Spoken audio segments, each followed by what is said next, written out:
nous, les Ateliers Bio de Provence, c'est une petite entreprise basée à Carpentras.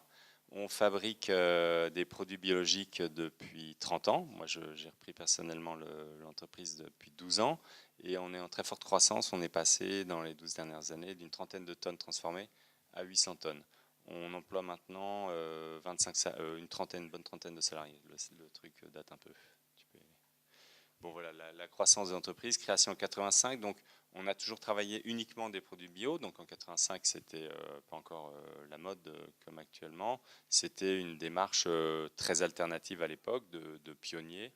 L'entreprise a été pendant des années végane avant l'heure, entièrement végétalienne. Nous on a introduit des fromages et de la viande parce qu'il y avait quand même une demande importante là-dessus qu'on ne pouvait pas négliger si on voulait développer l'entreprise et faire tourner les machines. Mais on est resté par contre 100% bio depuis le début. On a agrandi nos locaux plusieurs fois et à chaque fois, mais je reviendrai dessus, on a investi à chaque fois dans des démarches euh, ben, d'amélioration en tout cas de nos performances énergétiques et autres qui vont dans le sens d'une amélioration de notre impact sur l'environnement. Tu peux y aller. Bon, ben là on peut passer. Nos valeurs sociales, on travaille beaucoup avec l'IFRIA, j'ai un témoin là, on peut dire que c'est vrai ce que je dis, hein, c'est pas du greenwashing. On a toujours formé des apprentis, il y en a, sur nos 30 salariés, il y en a 6 ou 7 qui sont issus d'un apprentissage de 2 ans, à l'issue duquel on recrute le jeune. On a tout un plan de formation.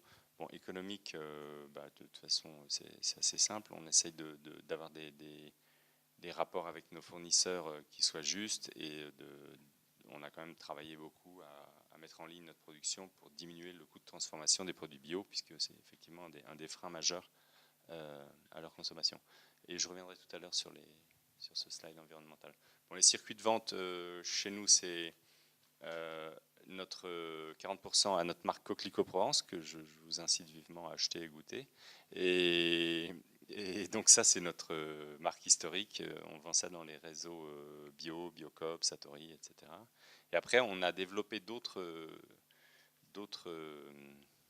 réseaux. Historiquement, on travaillait avec les conserveurs, puisqu'on était les premiers en France à faire des raviolis bio. Donc ceux qui voulaient faire des conserves de raviolis bio, ils n'avaient pas d'autre choix que de les acheter chez nous.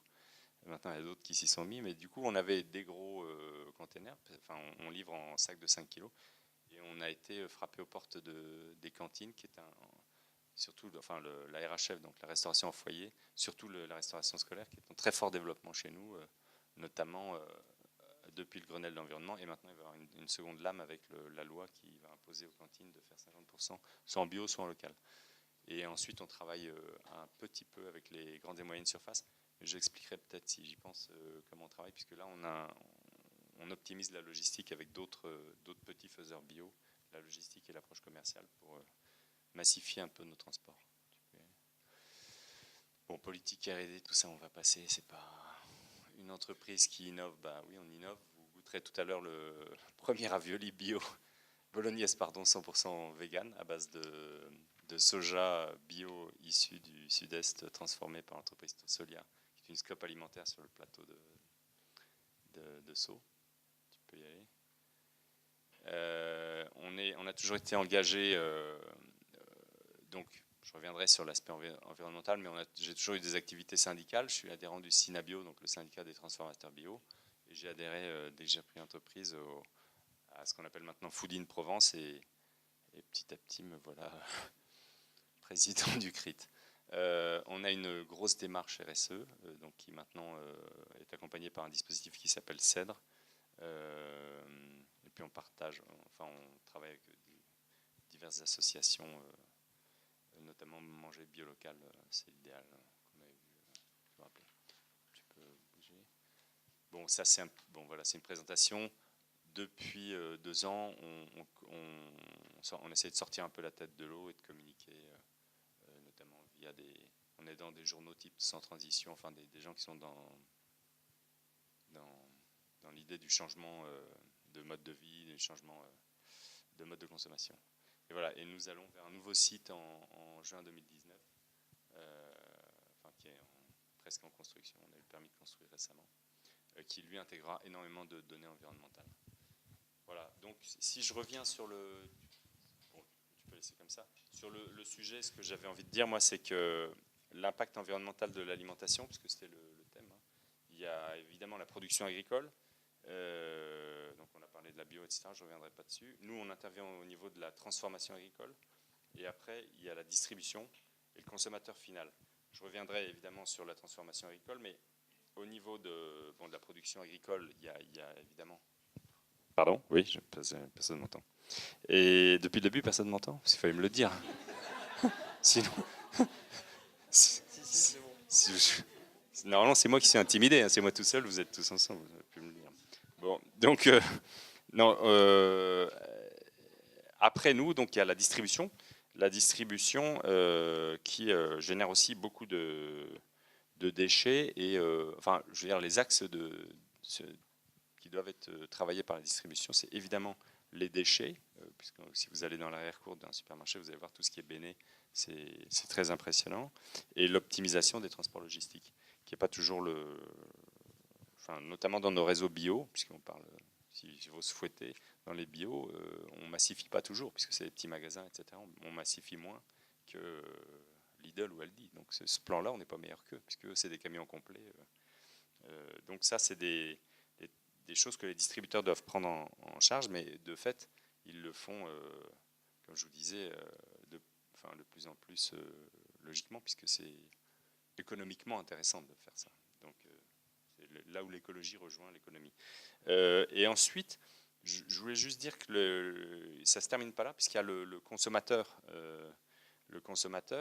avec les déchets. Donc nous, on a parrainé une conférence de Bea Johnson, un peu la papesse du vrac ou toutes ces choses-là. Il y a encore énormément de suremballage et de déchets. Enfin, allez voir un petit peu dans vos supermarchés. C'est juste incroyable, quoi. Des fois, on remet des étuis sur des sacs, sur des machins, et c'est totalement justifié. Il y a évidemment les produits consommés, puisque la viande, enfin, on consomme trop de viande et c'est un impact terrible sur l'environnement. Je ne suis pas végétarien, hein, mais on peut juste en manger un petit peu moins. Il y a des tas de substituts qui sont développés maintenant, qui sont top. Et puis, il y a une réflexion que je me fais, parce que j'ai eu la chance d'aller plusieurs fois au Japon, et c'est un pays où il y a encore des gens très bien, qui ont même pas de frigo chez eux. En fait, nous, on cuisine, mais il y a des tas de gens, il y a des tas de sociétés où finalement, on ne cuisine pas. Et c'est aussi une façon d'accumuler moins de déchets chacun chez soi, et de consommer dans la rue, ou enfin, voilà, c'est juste une réflexion que je voulais... En fait, on croit que notre modèle, il n'y en a qu'un, mais non, il y en a d'autres. Et parfois, la restauration collective est moins, génère moins individuellement de déchets qu'un ensemble de personnes qui va faire ses courses, qui va faire ses poubelles et qui va jeter la moitié de son plat. Alors, je vais revenir sur le... Voilà. Nous, maintenant, on va parler un peu concret.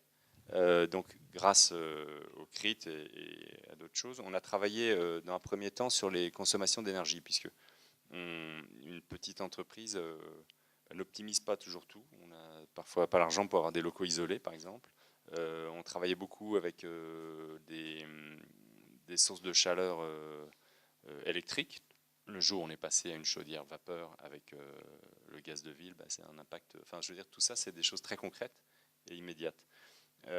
Après, il y a d'autres choses un petit peu plus pointues. On participe à un programme Opticold. Il y a une gabegie incroyable dans nos activités du froid sur le froid. En fait, il suffirait parfois on règle le frigo à 2 degrés et il suffit de le mettre à 3,5. Surtout ici, quand il fait très chaud, vous avez une différence de consommation. Donc, je veux dire, c'est que le diable est dans le détail. Et c'est pour ça qu'on a besoin de regards extérieurs et de consultants qui nous disent « Attends, Philippe, tu fais ça, mais c'est bête. » Ah bon? Et tu peux faire autrement, en tout cas. On a aussi produit assez rapidement notre eau chaude avec des récupérations calorifiques. C'est l'avantage aussi, ça, d'investir, de grossir, c'est qu'on a accès aux dernières technologies. On récupère toutes les calories chaudes de nos frigos pour chauffer notre eau. Tout ça, c'est des investissements, mais qui sont finalement assez modernes, mais assez rentables aussi, assez vite, quoi. On a produit notre azote. Énormément de gens achètent leur azote en liquide. En fait, il y a maintenant des filtres à air qui permettent de charger des bonbonnes d'azote. Et puis l'azote nous sert après, on le mélange au CO2 en gaz neutre dans nos sachets de pâtes. Parce que comme on fait des produits frais, on ne peut pas les emballer dans l'oxygène, parce que sinon il y aurait... Enfin, dans l'air, parce que sinon l'oxygène produirait de la moisissure. Ensuite, on a investi dans le solaire, mais il y a quelques années. Dans notre prochain site, ce sera du solaire en autoconsommation. Donc là, on évite aussi tout ce qui est déperdition d'électricité sur les lignes de tension, sur le temps. Après, au niveau des... Mais Charlotte en parlera encore mieux que moi, mais au niveau du bilan carbone en amont, évidemment privilégier les achats locaux. Donc faire des recettes, ça part du marketing justement et de l'amont qui consiste à faire des produits avec des ingrédients sourçables localement. Ensuite, en GMS justement, comme on travaille en direct avec les magasins, on a regroupé avec des fromagers, avec des producteurs de steaks végétaux, etc., donc le fameux Tossolia. Et en fait, on reçoit tous les produits, tout repart de chez nous, donc on n'en met plus sur la palette. On fait de l'optimisation logistique à ce niveau-là. La gestion des déchets, qui est aussi un sujet. Alors, il y a deux types de déchets chez nous. Enfin, le vrai déchet, c'est ce qui tombe par terre, mais tout ça, c'est récupéré et c'est donné à des éleveurs, puisque finalement, les animaux peuvent manger ça.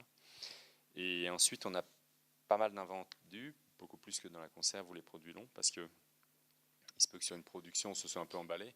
Et nous, on a quelques jours pour vendre des produits. Après, la date de péremption fait que... Et là, on a tout un... Mais on n'est pas les seuls. Hein, mais on travaille avec l'épicerie sociale qui a des ramassages. Et du coup, de temps en temps, ils ont des très bons produits. Aller manger à l'épicerie sociale. Quand c'est les raviolis au saumon...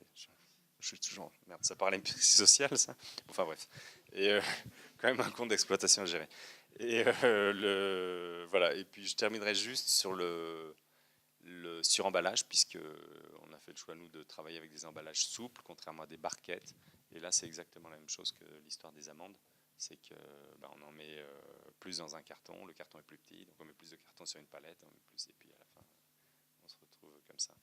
Il y a aussi, on a développé je cherche parce que j'ai ça cet après-midi, qu'est-ce que j'aurais pu oublier de dire.